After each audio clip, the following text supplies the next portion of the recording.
So yeah, thank you very much, Alex, for the introduction. Thank you for having me here. It's a real pleasure to be here, and I look forward to having a really great interaction.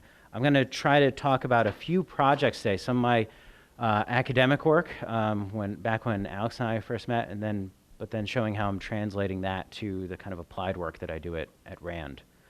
So I'm going to start with the idea of what cultural inheritance is, and that culture has real inheritance and transmission of information. So there's lots of things out there in the universe. There's things like this. This is our sun, right? It processes energy. It has a beginning and an end. There's variation in these things. There's variation in these stars. There's differential survival. Some of them exist longer than others, right? There's other things, like this is an asteroid, right? It doesn't process energy, but there's lots of variation in these things. They last different amounts of time. There's planets, right? This is familiar. This is our planet. But when you get down on some of these, not most of them, when you get down on some of them, there's things like this, right? And you're like, whoa, these things look totally different from all those other things that are just these globby, right? Objects around. They have really complex features: the grass, the pumpkins, my kids, our dog, the trees, right? And how are they able to do this, right? They have beginnings and ends. Everything has beginnings and ends. They process energy. Other things process energy. And what I contend is the reason this happens, right, the key thing, and I think we all know this from evolution, the key thing, the reason why this happens is because they have inheritance. Because they're part of these lineages where information gets transferred between individuals, right? And it's the information that gets transferred. I'm not like replicating my matter into these kids. I'm taking macaroni and cheese and chicken nuggets and I'm transforming it into human children, right? Because I gave them some information, started them going, and now they're just continuous processors of mac and cheese. So that's why, right? So that's why populations evolve. Individuals don't evolve at all, right? Individuals they just have these features, right? But they've been built up through these lineages of information getting pushed around and kind of having these algorithmic effects happen to them. And so culture is like that, right? So if there's real social transmission of information, right, where individuals can acquire information states from others, or I can transmit information to someone else and replicate that information state through social learning, then you can have real evolution of culture in that sense of not just change over time, right? Like it would be change over time if we just changed economic incentives and then everybody rationally started doing something else, right? That would be change over time, but it wouldn't be cultural evolution in the sense of there's information moving about, and some of that information gets into more copies or has more success at spreading, and so forth. And so one of the publications we put out last year in 2018 was this manual for cultural analysis that takes this notion of culture as a starting point. And a lot of people have talked about this idea of culture, and I don't mean to say that everything that humans are doing all the time is strongly cultural, but it has important dynamics when it's happening. Now, when we talk about culture, one of the things we tend to do is we like immediately go to like our biggest things, right? Like look at these huge cultural complex things we made, right? Like religions and governments, right? They're clearly socially transmitted. And so that's like the first thing that comes to mind. But culture goes way back to before our species. And I think there's still a lot we can learn from breaking down cultural inheritance mechanics to this kind of level. So this is a brown capuchin monkey. I say a different species, but this is a brown capuchin monkey using a hammerstone to pound open a nut on this flat substrate. This is another stone. They repeatedly come to the same places to do this. And this juvenile is learning by watching this. So we have pretty good evidence. There's been lots of experiments on this, that this is a socially learned behavior. We could just take naive, like captive capuchins and put them out there, and they would do kind of percussive behaviors or try to do extractive foraging because that's a natural thing for capuchins to do. That's somewhat instinctual. But actually to get the formed behavior of using these hammerstones the right way to get these nuts open, they have to have this social learning context, right? Because they can do this, they can actually live through these somewhat arid woodland forests through a large swath of southern Brazil, where otherwise they pretty much wouldn't be able to live there because they wouldn't be able to get enough calories if they couldn't access these nuts. They can't bite them open, they're too hard, right? So it's like a very simple kind of culture. It transmits between individuals. And what's neat about capuchin monkeys and what I was working on early on is they're actually not they're not very smart in how they do this. They have very simple cognitive mechanisms for actually learning things. They mostly use this thing that's called stimulus or local enhancement, or sometimes it's called social enhancement in the literature. So these are some sketches from Elisabetta Wieselberg's experiments. What she did was she showed to these naive monkeys a trained monkey who would take a nut, put it down on the ground, and then smash it open with a board. Okay? These are captive monkeys, so we know what their social exposures were. Put the nut down, smash it with the board, pick it up and eat it, right? And then the observers who saw this were more likely to interact with the nut and the board, but they do things like what you see in these sketches, right? So this one put the board down and smashed the nut on it, but that doesn't generate enough force to open it. This one's pounding the nut on the floor, right? Arguably both doing better than this guy in the middle, put the nut in his mouth and then is banging the board on the ground, right? And it's not because he has like abstract magical thinking, right? It's because they're not imitating, they didn't really learn anything exactly about what to do or about some causal model for how the nut and the board are related. What they learned is, I need a nut, I need a board, and I need something to hit something really hard, right? And from there, they kind of just figure it out through trial and error learning. But that gets them started down the right path. And this is pretty much how capuchin monkeys do it. It's pretty much how they do their culture. Right? There's other fancier things that humans can do. Humans actually still use a lot in experiments. Humans use a lot of stimulus enhancement too, right? Like you ever, I don't know, done anything like learn to work on a house or a car. Like there's a lot of just like, oh, I saw my dad working on this part. Maybe I'll fuss around with it until I can figure out, oh, it turns this way. Oh, okay, right? There's like a lot of that, right? And so what I like to say is that they're Curious Georging it, right? Like so anyone who has kids probably watch Curious George. And what does Curious George do? Like he sees the man with the yellow hat do stuff, and then when the man in the yellow hat leaves, he just gets the same stuff and he does things, makes a huge mess, but by the end he figures out what to do with it, and then the man in yellow hat comes home and says, George, right? So we came up with this model that you can get a lot out of social learning, just get started down one of these paths, right? And if there's reinforcement learning, so any kind of basic learning models, that there's these trials, and as you go through learning trials, you get better until you get to some plateau of how to do things.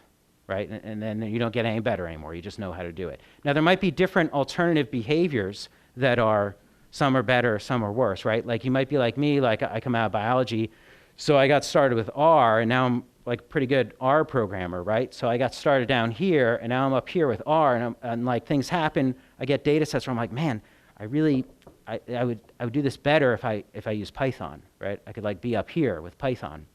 Right? But I just keep using R because I have to learn Python. I have to climb up this thing, right? In any given project, I could just get it done, or I could pay this kind of cost here to learn Python.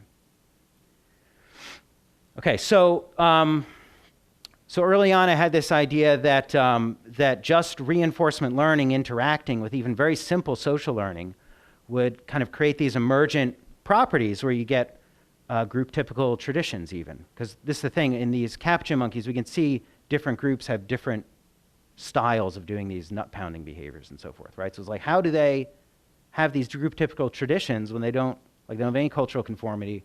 They don't have any concept that like we are the monkeys who pound the nut this way or something. Like that's like totally beyond their cognitive abilities.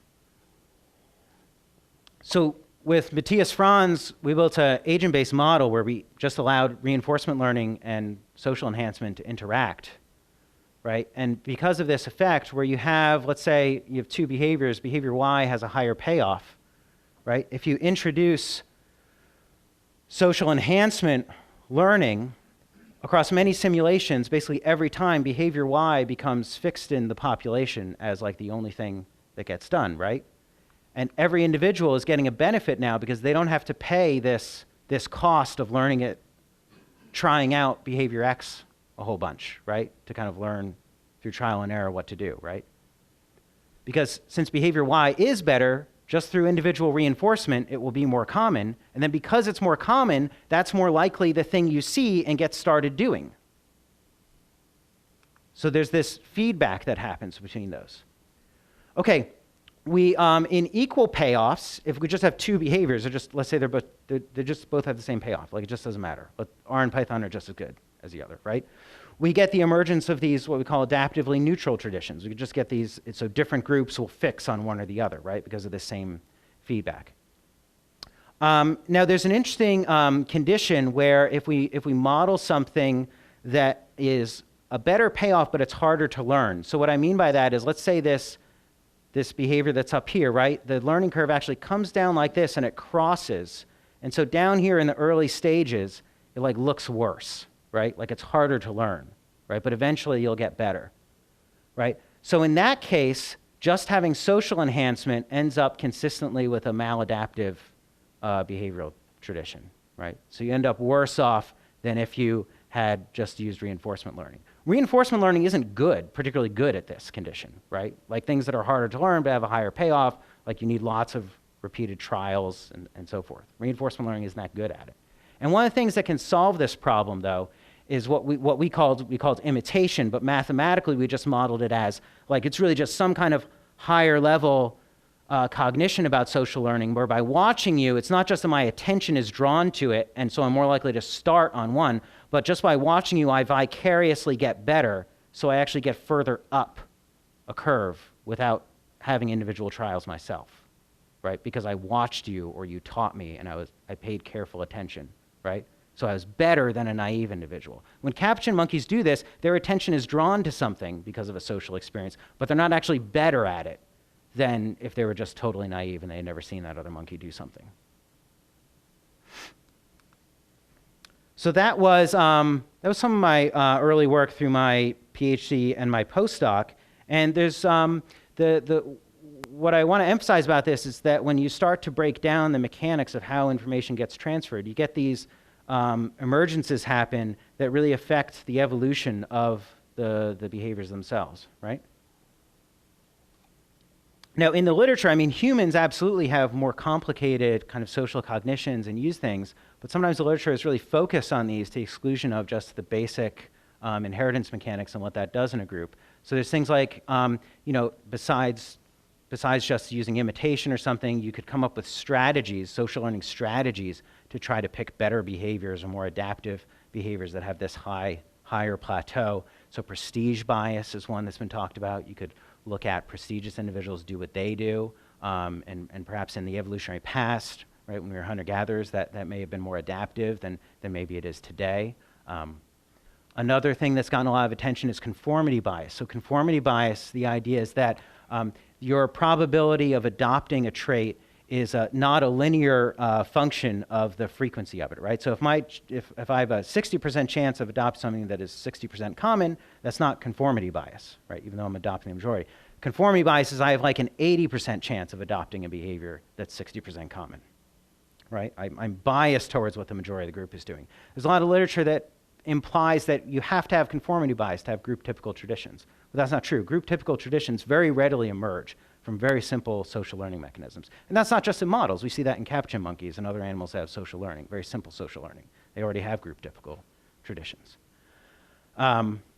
During my postdoc, my advisor, Charlie Nunn, was working on some of these dynamics in a more populational context with natural selection. And one of the things that he demonstrated in an agent-based model is that when one behavior is really quite a bit more adaptive, meaning there's a good, strong selection pressure for it, basically you don't need these more complicated things, right? Like all this simple stuff just works in that case, right? Because the bad behaviors are getting selected out. Like those demonstrators aren't around for you to copy them because they died, right? Because they're doing bad stuff. So these biases are really important when there's just like a narrow margin, basically, right? And you're trying to select between behaviors of like a pretty narrow margin between which is better or worse.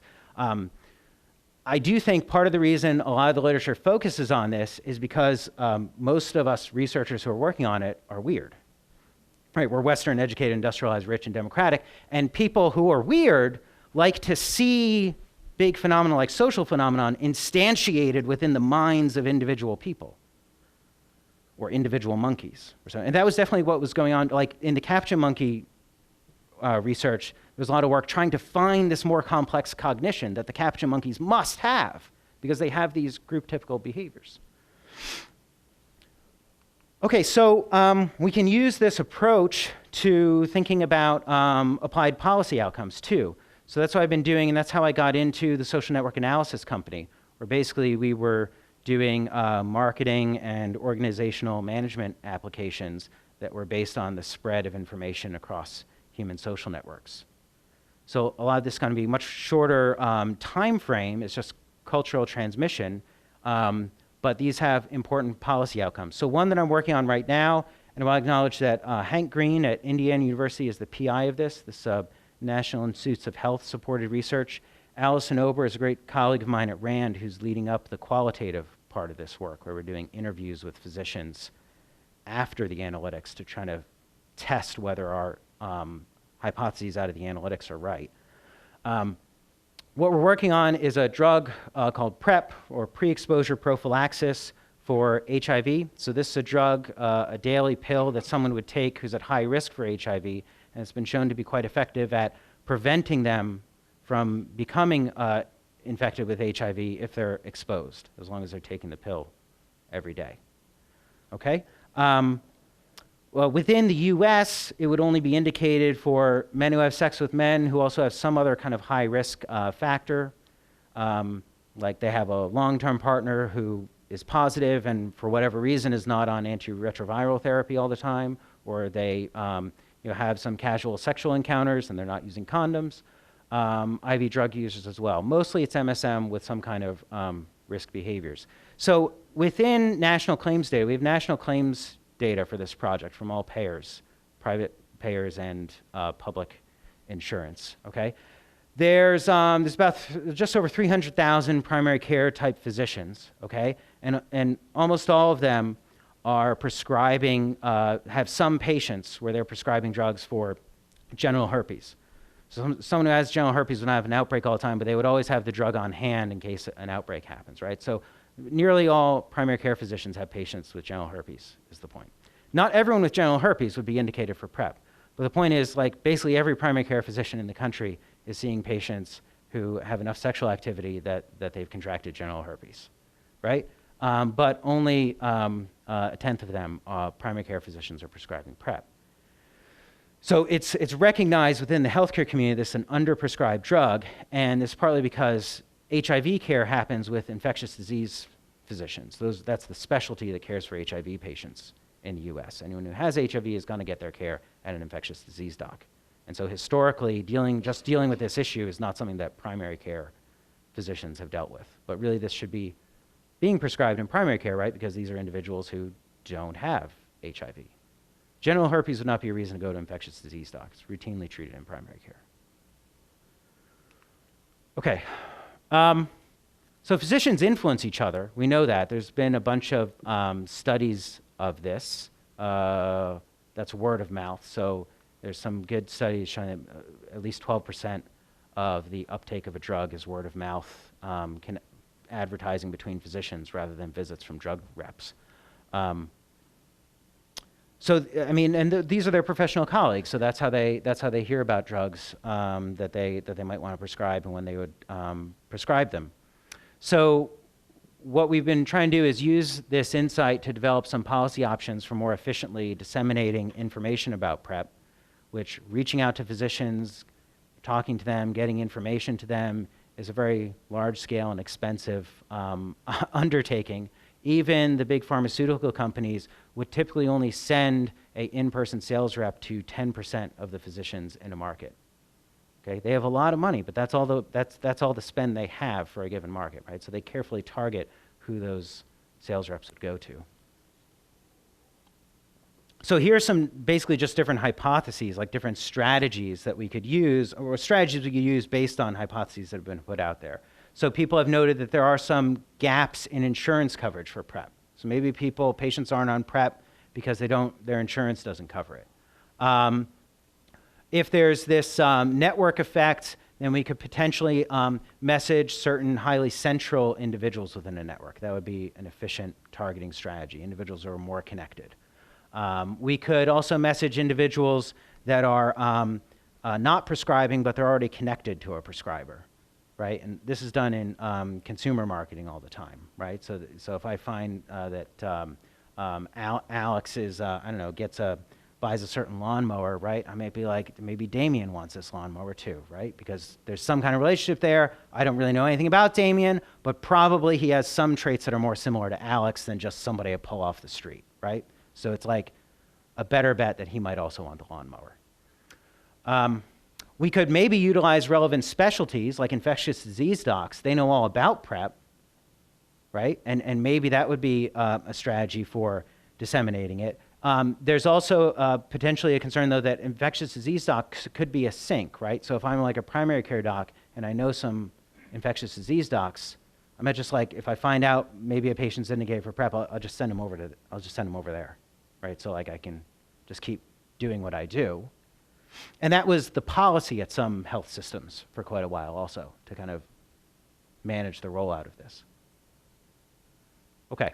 So just some basic ideas about network centrality I want to talk about, since I know not everyone would have exposure to those concepts. There's different ways to measure, this is just a toy network, right? There's different ways to measure how connected someone is. And basically these dots represent individuals, and these are relationships. And there's many aspects of network analysis. What we're focusing on today is that these relationships are pipes that information can flow down, right? So there's some individuals who are central in the sense that they're part of like the most centered, highly connected clump within the network. All these human social networks, like real ones, not just toy ones, have this kind of clumpy look to them, these clusters. So that's what we have a measure for that called eigenvector centrality, because we like fancy words for our centrality measures. Another concept is betweenness centrality. Betweenness centrality, you see, is a totally different idea of centrality, right? So betweenness centrality, eigenvector mathematically captures the nodes that are most connected to the most connected nodes to the most connected nodes. Betweenness centrality captures what individuals sit on the greatest number of shortest paths through the network between any nodes, right? So this individual sits on a lot of shortest paths, because all the paths from these three to any of these other nodes in the network have to go through this individual. So high betweenness centrality individuals are important brokers of information in a network. They can often charge a rent on information that goes through them, but that's like another talk. But that's what's important about them. They're often not the cool kids within any social clique, right? They're not actually at the center of any social clique, but they broker between these things. There's another measure called transitivity, and that has to do with how many of your friends are also friends with each other, right? So these individuals, all of their friends all know each other. And as Nicholas Christakis used to like to say, this is a really good position to be in if you want to go out and hunt a mammoth, right? Because you've got all these friends who are also friends. It's like a cohesive group, right? Like this is how we organize military units, right? It's not a good position to be in if you want to find a mammoth, though, right? Because I'd be like, Sergey, you know where a mammoth is? Like, no. You go to Alex, hey, you know where a mammoth is? No. We've been sitting in this room all day talking to each other, right? We only know each other. It'd be much better to be this guy if you want to find a mammoth. But he can't hunt one. None of his friends are friends. We could also think about this issue of prestige bias that's been talked about in the anthropological literature, right? That would be this kind of infectious disease docs potentially are prestigious with respect to this. And physicians do routinely do this. I mean, they'll go to like a cancer doc to get consults about cancer stuff, or an ID doc to get consults about HIV. So they recognize that that's someone who knows more potentially about a topic than they do, right? So that would be leveraging prestige bias. Another important thing about networks is that they're highly non-independent statistically. And that means that so far, I've just been talking about this like it's regular data, right? But when I said this transitivity measure for this guy is very interrelated with the transitivity measure for that guy, necessarily, right? Because it's determined by all the same friends. So in a sense, I've remeasured these same friends over again. So we have like a repeated measure issue. And the way I'll deal with that in this particular application, because I have gobs and gobs of data, so I can do it this way, is we'll just cross-validate and sample down to spread out subsets. So we're going to only include spread out subsets of nodes in each run of the analysis. Okay, so that now I have measures that are clean, because this guy's network measures are not overlapping with that guy's network measures. So we ran some models. This is showing you a full model without the correction for non-independence. There's 181,000 and change physicians in here. Some of these come straight from the network measures from these claims data. We have some volumetric measures in here, like the number of genital herpes patients an individual has, the number of HIV patients, right? We'd expect those to be positively correlated with prescribing PrEP. We also have, these are pretty much all county level measures. We have this is a county level measure for how many of the plans in that county have PrEP as a preferred medication for coverage, right? Meaning they cover PrEP. This is just the number of insurance plans as a control, whether you're urban or rural. These cultural measures about gay marriage and approved homosexual relations, those come from the General Social Survey. So does the county ever use intravenous drugs? Okay, but once we correct for the non-independence, this happens. And I don't think this is just a drop in power. I'm doing 10 runs, 10-fold cross-validation. We still have 18,000 data points per cross-validation. But you can see some of these things, an apparent relationship is really just this non-independence kind of thing, right? So particularly the insurance coverage issue isn't significant. But interestingly, this cultural thing, which is measured at the exact same level of messiness or precision, whatever you want to call it, right? It's a county level measure for approval of gay marriage. That's still highly, significantly associated with PrEP prescribing, right? So if there's disapproval of gay marriage in a county, then there's less PrEP prescribing. We also find that these network features can be important. So particularly transitivity, remember? That's like not the place to find out about the mammoth, right?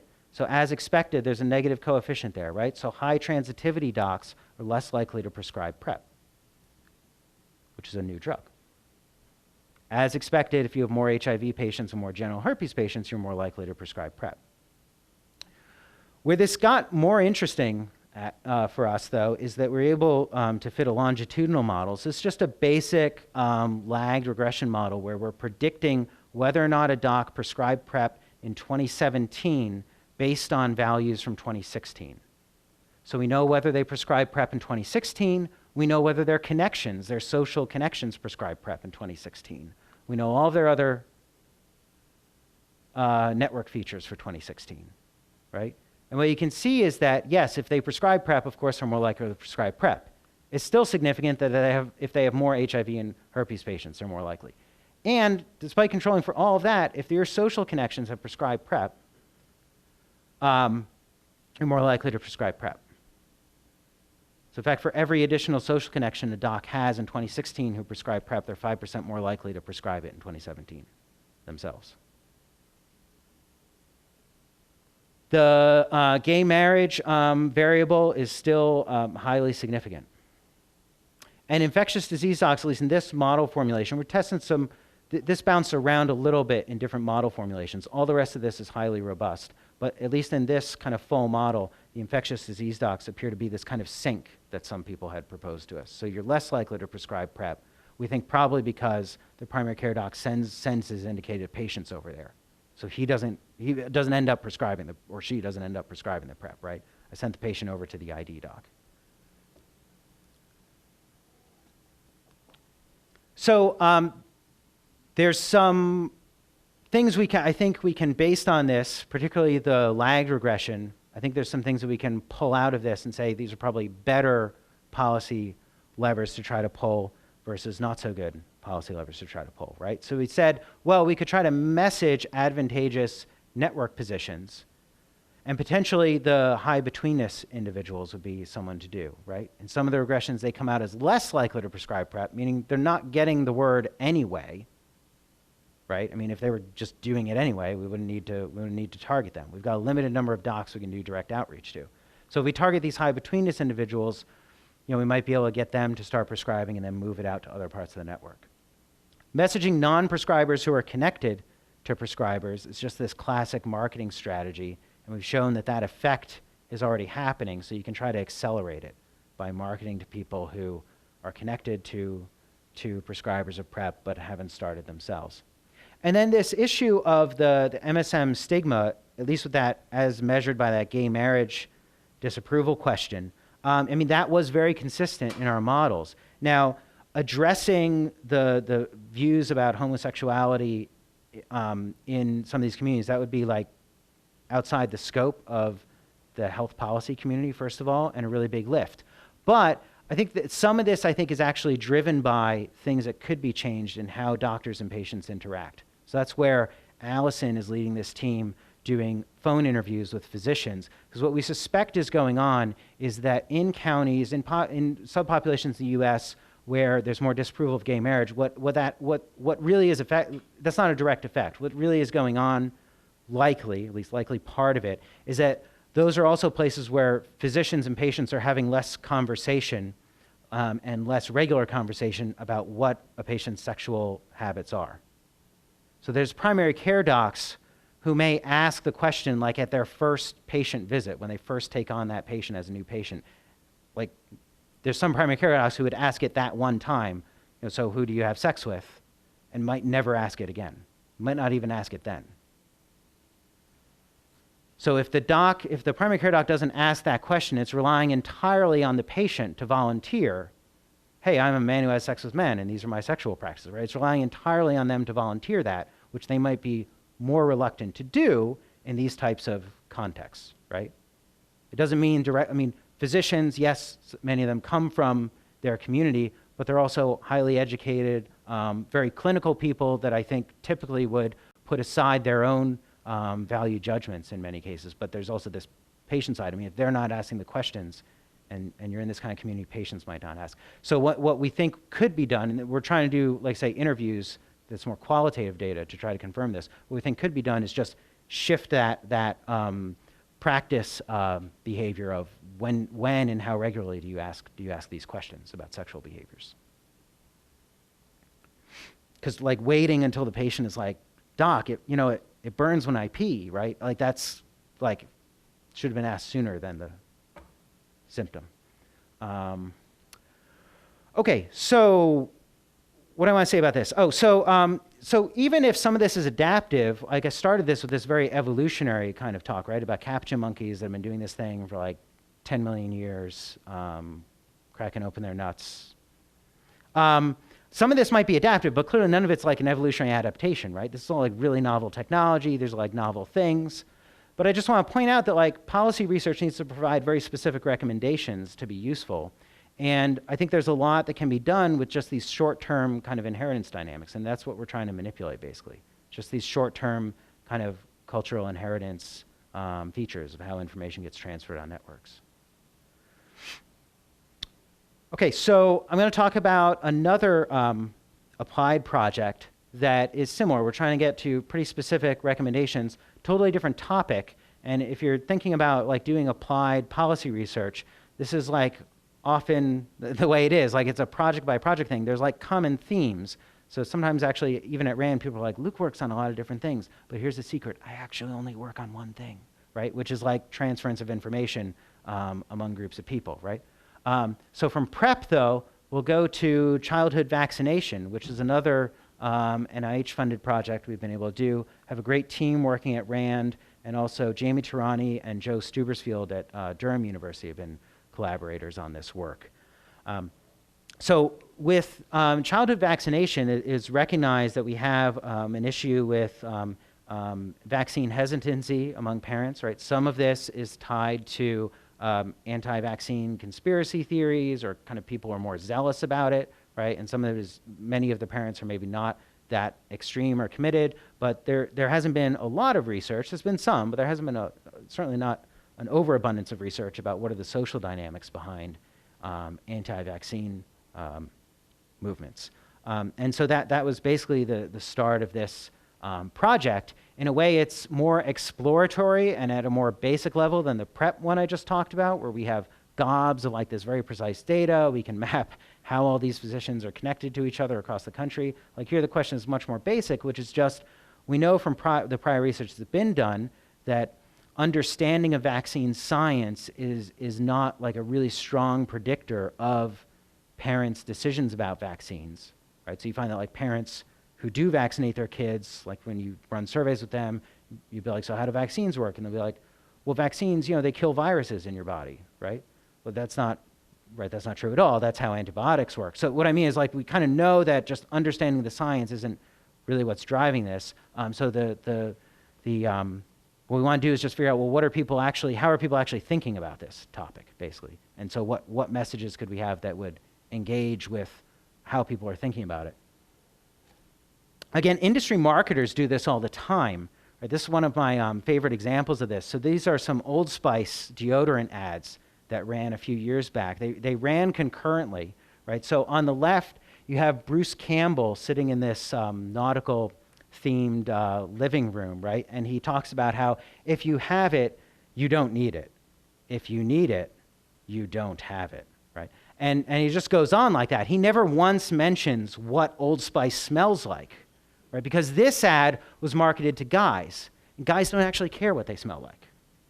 Now, this ad this was explicitly run because Old Spice realized that sometimes the man's woman, wife or girlfriend is who buys the deodorant for him, right? So what do? This is Isaiah Mustafa, and grabs the female viewer's attention in a totally different way, right? And then these are diamonds raining down from the Old Spice ad. And he was billed as, well, he said the tagline is "smell like a man," and he's actually called in the ad the man your man could smell like. And he says, no, your man won't look like me, but he could smell like me, right? So the point is, these are totally different messages because they're trying to reach different audiences who think about this exact same product in different ways. It happens in healthcare marketing too. These are pretty functionally equivalent products. You could have many different lifestyles and use either of these products for erectile dysfunction pretty equivalently. But in Cialis ads, there's always a couple. So here, there's the woman is reading a magazine, but she's twirling her hair, which, as every husband knows, is the universal signal for, actually, I want to have sex in the middle of the afternoon. Try it on your wife at home and see how it goes. But anyway, so Cialis, the tagline was, because you never know when the moment is right. Viagra ads never show a couple. A little bit weird, right? But they never show a couple. There's a single woman talking to the screen, or sometimes there's a bunch of guys doing bro stuff together, like these guys, right? And the tagline is Viagra, this is the age of knowing what you're made of. Okay, so again, like pretty equivalent products, but are marketed in totally different ways for different segments, right? So that was the gist of this, like how are parents thinking about this? How are anti-vax people thinking about this? Like what can we talk about? So we asked people about a lot of beliefs we did a bunch of literature review and a bunch of qualitative work to come up with a list of beliefs that seemed to swirl around anti-vaccine discussions. And some of these go pretty far afield, but the point was this is what people were talking about. So we surveyed, in fact, for the past, since the Wakefield affair, which is 2009, we read every article that asked people open-ended questions about what do you think about vaccines and so forth. And that's how we came up with a bunch of these beliefs, right? So it's not like we, the researchers, we think this is what you should talk about, like how immune systems work. Like this is what people are talking about. So we have a range of things. We have long-standing conspiracy theories on the left and the right, some questions about vaccine biology, vaccine side effects. Most of these are just like putative side effects. Health conspiracy beliefs. And we try to be very open-minded about this. One of the differences between this survey that we ran and prior work that's been done on anti-vaccine beliefs or health conspiracy beliefs is we include some items that are true or at least supported by evidence. I like to reference the old Exorcist movies. One of the things that the senior priest says in the original Exorcist is, beware, the devil mixes the truth with his lies, right? So that's how so that's what we did in this survey. We mixed the truth with lies to try to get a more honest response. So some of the things are true, like vaccines can cause Guillain-Barré syndrome. That's actually true. I mean, that is a rare side effect that is pretty serious that can happen from vaccination, right? But MMR does not cause autism. So that's like an example, right? There's no evidence that chemtrails behind planes are being used by governments to poison people, but the CIA did run a fake vaccination campaign to try to find Osama bin Laden. That is in fact true, right? Once in a while, they are watching you. Okay, so we and what you're seeing here, we had independent raters who weren't a part of this study, rate these different features, like whether they thought something was conspiratorial or not, or pro-establishment or not. These are the loadings from just putting all these agree-disagree items into a principal component analysis, which is a statistical technique that tries to extract out the shared variation among a set of items. In this case, these are like 0 to 6, I agree, disagree with this belief scale. And we get people agreeing with all of these. We get like at least 9% of people usually agreeing with any one of these things. I think the lowest one is like 5% of people agreeing. And they had an unsure option. It's like people, this is a nationally representative US sample of parents with kids under 21. Good, thank you.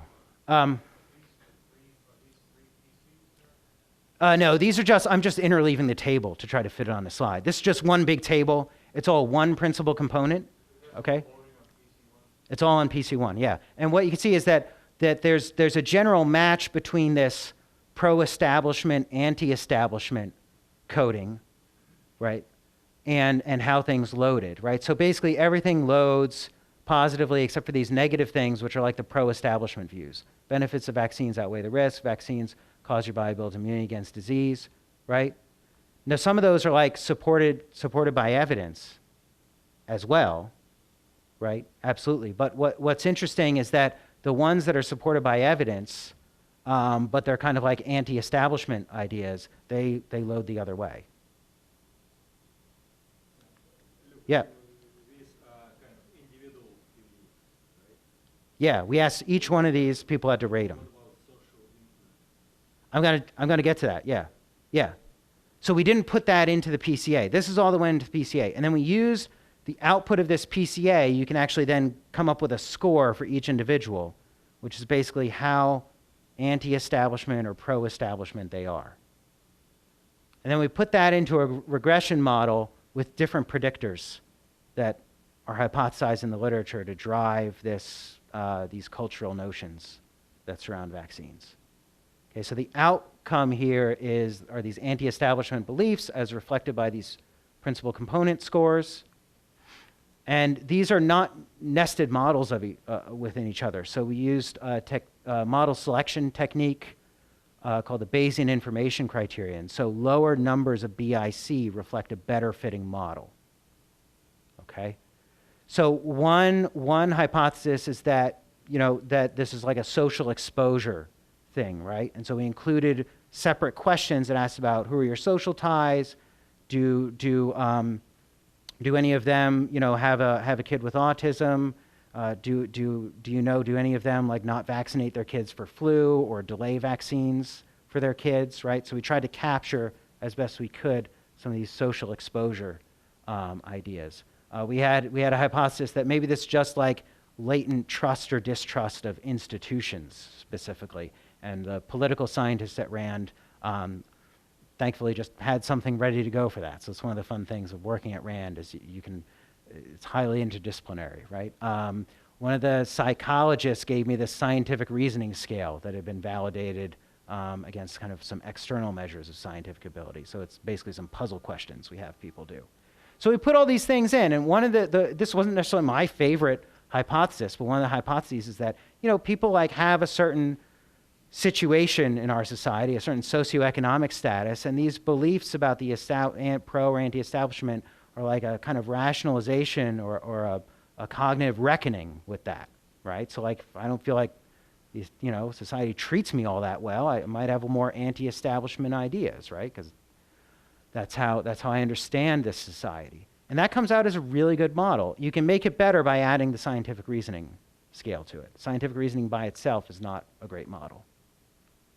So if we look at the actual variables in this model and what the coefficients are, it is pretty consistent with this interpretation as like a reckoning with or understanding of socioeconomic status. So minorities have more, as a positive coefficient, so they have more anti-establishment beliefs compared to the reference category, which is white. That's true even for Asians. The p-value isn't astounding there, but it's still a positive coefficient, right? So Asians have more anti-establishment beliefs. If you're more highly educated or if you're higher income, you have more pro-establishment beliefs, right? So it's more negative. So this is consistent with this kind of model from evolutionary psychology, right? If you're like me, right? Like you're well educated and pretty high income and white, and you work at Rand, and you look around society, you're like, I think society's working pretty well, right? I mean,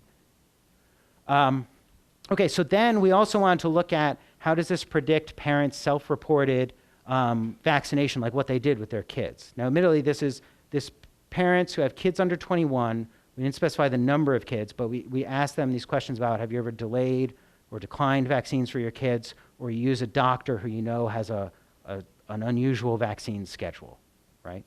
That was our criteria for vaccine hesitance. Skip that. And we put that into a logistic regression. So here now, it's this self-reported vaccine hesitance is the outcome. And we just redid the same process, except now we included this belief score as one of the models that could predict this outcome. Right? And we get this result using the same kind of comparison of a priori models that, wow, beliefs are like that's the only thing that actually beats a null, hands down, is knowing what your belief score is, predicts whether or not parents report vaccinating their kids. Now, I mean, there could be a reverse causation here thing. Maybe you didn't vaccinate your kids, and then that induced you to rationalize all of this in terms of like whether or not the CIA ran a fake vaccination campaign or whatnot. So I think the breadth of beliefs argue against reverse causation, but it is possible, right? But I mean, my thinking is that, like admittedly, this is like my stupid anthropologist view of the world. You go around and you get ideas, and some of those ideas are like, hey, how do I generally explain my status in society? But then they have this effect because you have these ideas and that affects your behavior, right? So then it has this spillover effect on vaccination. If we just chunk it into a stepwise regression, so this is just letting the math pick what are the best variables in here. We get beliefs comes out, we get being female rather than a male in the panel, but I basically think that's a kind of response bias is why that effect is there. We get whether or not you voted, which I think again is a kind of response bias, and one social variable, which is reporting you have a social connection who also delays or declines vaccines, is predictive of you saying you delayed or declined vaccines. So what's interesting is that none of the demographic stuff directly comes out as predictive of the behavior. And we kind of actually knew that. We didn't know that about this. We knew that about this this output. People are often surprised by that because we all have limited social circles, right? But prior nationally representative surveys have shown that anti-vaccine beliefs or behavior, that vaccine hesitance, it occurs in whites, blacks, low income, low education, high education. So it was known that it's actually not that well predicted by demographic features. Most people are surprised by that because, like I say, we all have limited social networks, right? And so they're like, gee, everyone I know who's anti-vaccine is like this. And it's like, well, but that's kind of like everyone you know also, right?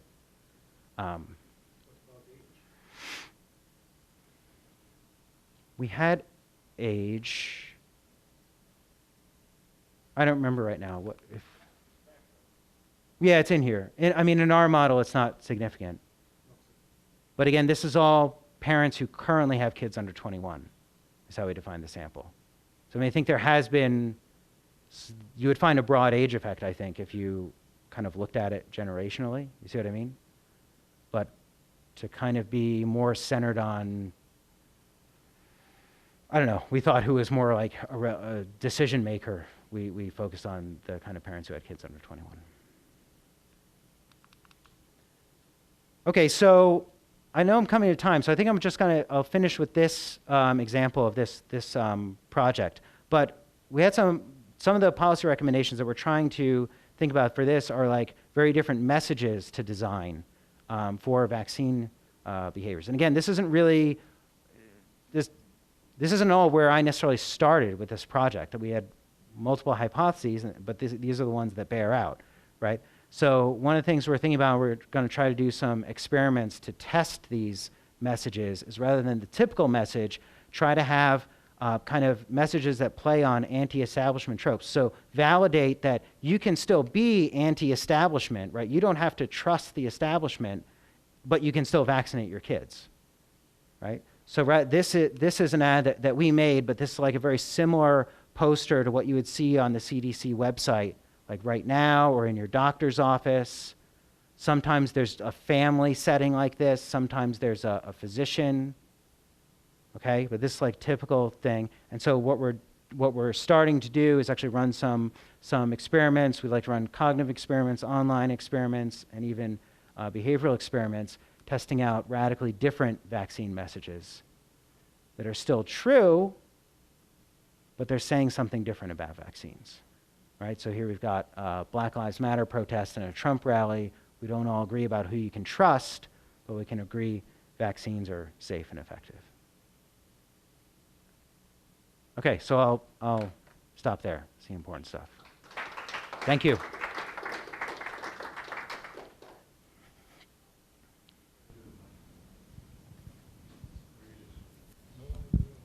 So this is great.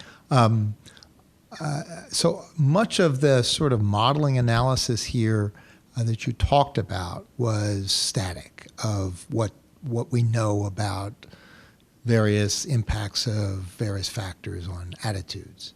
So one of the things that we have tried to do here as well in working groups is to look at dynamic models as to what actually effectively can change belief. And in order to do that, you actually have to incorporate something other than static stuff. And you're trying to get at that by the ad pieces here. So my question is, what motivated you to think that these particular approaches, without doing any kind of dynamic model, might actually have impact in actually changing attitudes?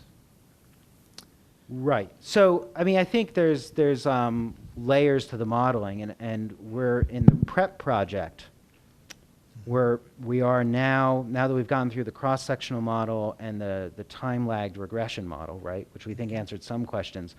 We're now running a dynamic model like you're talking about. We're using this package called NetDiffuse-R, which was developed by Tom Valente. Mm-hmm. And so one of the things you can look at in a dynamic model, like Tom's NetDiffuse-R, is we can look at this effect of conformity bias, right? So remember at the beginning I talked about conformity bias, that conformity bias potentially could amp up similarity within these clusters in the network, right? Now it's very hard to isolate an effect of conformity bias in a regression model, even a time series regression model. Mm-hmm. So yeah, I think we are thinking about it in kind of like a stepwise approach. So I think with having fitted the time lag regression model, we're actually using the estimate from that.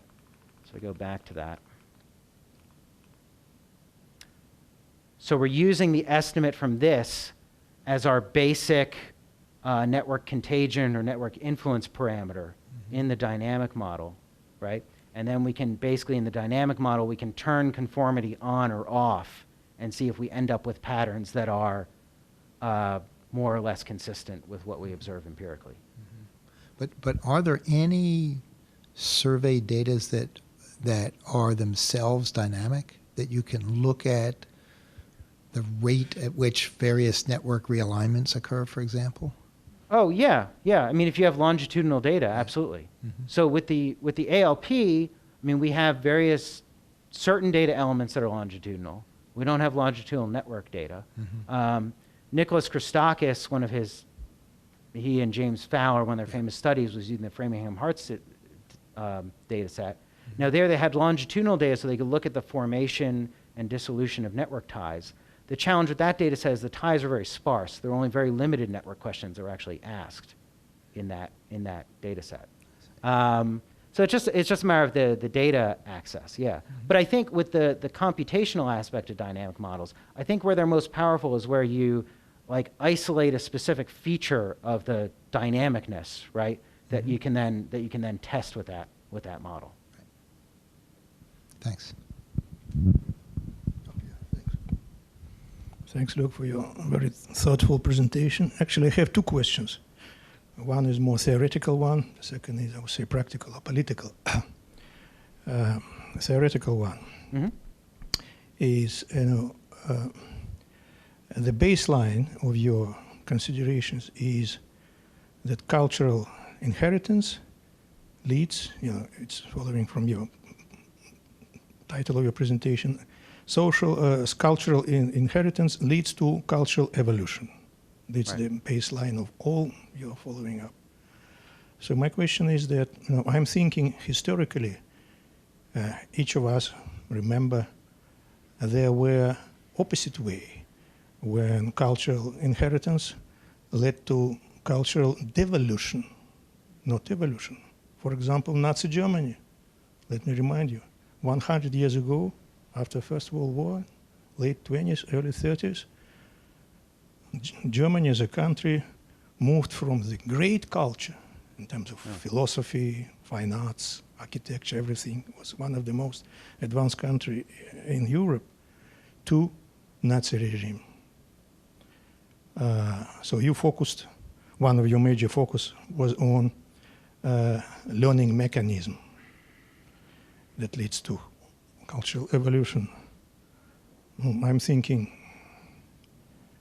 learning mechanism of that time, especially at the first stage, first stage of this development, the late 20s, early 30s, the classical learning mechanism of that time in Germany was not controlled by Nazi. Education system, religious institution, mass media of the time was out of their control. They used some abnormal new mechanisms like, mass street propaganda, street actions, and so on, until they got power. So it means that the mechanism as such could not explain why cultural inheritance could lead to evolution or devolution. So this one example, historical. The other example from our time, I think each of us remember when internet appeared on the scene 20, 25 years ago. It was very common to expect that this new technology, this new mechanism of learning, inevitably led the system, the culture in Western world and not Western world to evolution, of course, to improve the system, cultural system, social system, and so on. And to some extent it happened. But then we found out that it could lead to, dissemination of disinformation, fake news. You are involved as well, as far as I know, and many, many others know. And that's why many countries, not only authoritarian but democratic as well, are thinking now to introduce some limits. I'm not speaking about the firewall in China, but even here there are a lot of voices on the Hill about some limitation for Facebook and so on. So again, it means that there's something new, very, very prominent mechanism of social learning led not directly to cultural evolution. To some extent, yes, to some extent, devolution. So my question is this one. Under what circumstances cultural inheritance really lead to cultural evolution, and under what circumstances to devolution? Right. Yes, so I think that's I have the second one. a good question, right? And so I think you're thinking about evolution in the sense of like where I started with, like building adaptations, right? And we sort of see like adaptations that are functional as generally good, right?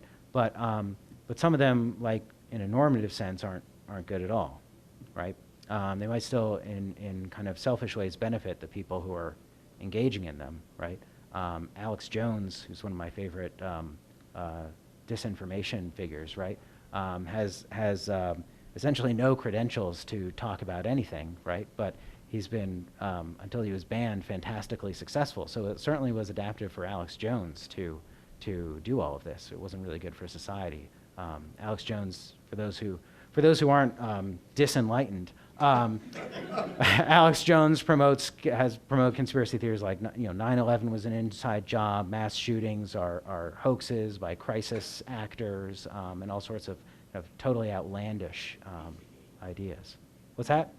Pizzagate. He dabbled in Pizzagate. But I think this, what you're calling disevolution, which in a normative sense I totally agree with. I think still the kind of inheritance mechanics are important to that, and that's something that I think we're still trying to grapple with and figure out. We have different hypotheses going. We were talking about this just before the talk. One of the things that I think is an important feature is the shift that's happened in journalistic standards.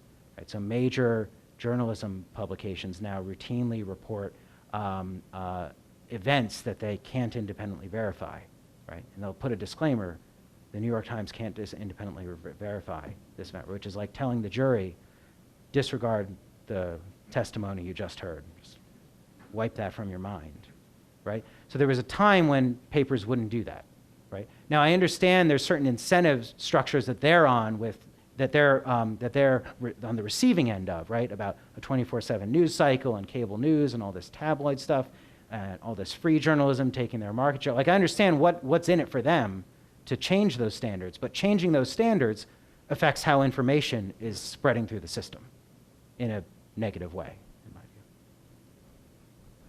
view. May I ask a second question? Practical one? Very short. Yeah. About rent. I don't know to what extent the topic that you described was included. Just a week ago, today is October 15, just a week ago, October 8th, the Russian Duma, Russian parliament, the upper chamber, which is Senate, has an official hearing about how the West striked Russian sovereignty in case of recent local elections. You know that in end of August, beginning of September, there was an election in Moscow, St. Petersburg, right, everywhere, and there was a huge protest. And the Kremlin was very disappointed by the result because some opposing candidates were elected after dozens of thousands of people came to the streets of the big city, especially in Moscow. Right. So a week ago, Senate made this official hearing, and they blame the West is in the interference to not Russian to American, but American to Russian election. And the basic point was that RAND was behind of that, and the RAND worked out and introduced so-called mosaic technologies. It means that every piece was not obvious for the Russian public that, RAND was behind of that. We were behind the Russian. Yeah. As these are uncomfortable for the Kremlin results. Behind it. Yeah. But the general picture, of course, I'm just quoting people from this hearing, prove that it was Western strike, and RAND was my question. Many mechanisms that you were saying about, for example, cultural learning, seems very close to this idea of mosaic technologies based on what the guys were saying. Right. So my question: do you know about that? And any? There's only one answer I can give either way, isn't there? No. So my colleagues at RAND and I like to talk about these things, right? Because we usually say, we wish we were that powerful, right? That would be fantastic. So to be clear, what RAND does actually is, we are supposed to be independent, nonpartisan policy researchers, right? And I think we really pride ourselves on that we try to be completely objective and nonpartisan. Part of what comes with that, and I know, some of my colleagues and I sometimes really are frustrated by this, in a sense, we don't actually do anything at RAND, right? We research things, and then we advise other people who actually do things, hey, maybe you should do this, right? And like 90% of the time, or I don't know how much percent, but a lot of the time they're like, nah, that's a bad idea. I'm just doing this thing that I was going to do anyway. Right? I'm not going to speak. I don't think our government engages in the kind of disinformation propaganda that the Russian government does, right? Frankly, but if it were happening, it wouldn't be RAND. It would, it'd be an appendage of the government. But we really don't work that way. So I was thinking about a nice contrast between your two studies. One seems like this one seems to be based on conformity, and maybe that's why clustering it's hard to get a low frequency idea going in a clustered network that doesn't, because you need to get above a certain threshold. Yeah. It's like that old Duncan Watts model. Right. And your second one, this leads to my question. What if what really binds all those ideas, those wacky beliefs together in your second is just that they're low frequency, and that maybe it's not going to work by trying to say, with the messaging, maybe it does. I'm just being irritating. But maybe they just like them because they're low frequency, and maybe another way to get out there is to give this some kind of illusion about frequency rather than work on the content. And is that maybe what binds them all together? Are they really actually connected as ideas, or are they just people who collect low frequency because they're anti-conformists? They're Yeah, part we of could that. try that. I like the 10%. idea of maybe trying to do something about try a manipulation that involves their expectations about frequency. I don't think it's just that. I mean, some of these aren't that low frequency. Like, so 20% of the population believes in either 9/11 truth or Obama birtherism. Right? So some of these aren't that low. Most people, I forget what the mode is, but most people endorse several of those ideas on the list, right? Like a number of them. What if you ask people what they perceive as the popularity of this idea? Do you think it would be lower or higher, or right where it is? Do they feel like it's a fringe idea when it's actually 25%? Yeah, we should ask that. I mean, I think in many cases people know it's a fringe idea. So maybe you're right. I mean, people are, if they're motivated to be nonconformist or something, then I think that could be part of it. We are testing, like we have some very preliminary, I know you're flagging me, but we have some very preliminary data. So part of this, there was a well-known study by great researcher Brendan Nyan, who's a political scientist who's mostly worked on different types of political disinformation and propaganda, but he's done some very good work on vaccines as well. He did a study showing that when you present like little snippets of scientific evidence, like a lay person's 3-sentence explanation of vaccine science, on most parents it has absolutely no effect on whether or not they vaccinate. But for the anti-vax parents, it actually makes them less inclined to vaccinate, right? Like you get this kind of backfire effect where they dig in their heels, right? So I'm not sure if that goes along with the low frequency thing. I don't know. We're trying to look at that with these posters as well. And so we need larger samples, so we haven't been able to get enough sample to really say anything conclusive, but we kind of have some trends going that this poster, in fact, is more engaging, but that it might actually still have the backfire effect, right? So it has started to change my thinking about it, which is that I'll think about the frequency thing, though, but I think what we could be dealing with is more like a very strong pre-commitment. Yes, Eric? I really enjoyed how you looked at creating independence for the physicians in your PrEP study, but I didn't see whether you had done that with the insurance policies and whether that was an issue. And what's leading to that is that PrEP was just recategorized such that insurance companies are going to have to carry it. Yeah. And so that's going to be a radical change in the resistance to being able to prescribe it. Do you have any projections of how this change or signaling by the insurance companies are going to affect behavior in your network, or are you planning to repeat this post this major change to see how it did change it? Yeah, that's a great question. I should make a note of that. It could have an effect. I mean, PrEP hasn't had the level of advertising outreach that a lot of other drugs would have, and there's a set of basically business considerations for why that happened. But that's what you're saying, right? That by having this shift in the insurance plans, it would basically be a kind of advertising about. Well, the it seems drug, like right? there's two parts. One, it's easier for them to prescribe if Yeah. all plans cover it. But also, there's this huge signaling that's going on when it said that all plans must cover it, which shows that it's that's true. effective. So, Yeah. you could look at plans that covered now and Yeah. seeing if it's penetrating equally and how much of it is the signaling versus the coverage, or possibly. Yeah, that's true. Yeah. I mean, I think we may not. We don't have, in our models, we don't have a strong signal for the PrEP coverage variable affecting the PrEP prescribing. And I think it's partly because, like, we have some maps I didn't put in here. Like the low coverage is, the really low coverage for insurance is confined to certain areas at this point. Like I think a lot of the hard work has been done to increase access. But it was an issue. Just as a follow-up to that, for the prescribing, is that actually successful prescriptions that have been filled or just that have been written? Only because the cost of PrEP without insurance is so expensive that may limit people from actually filling those prescriptions. Right, those are all the claims are final paid claims or filled. So if it was a written prescription that was never filled, it would not show up in our claims.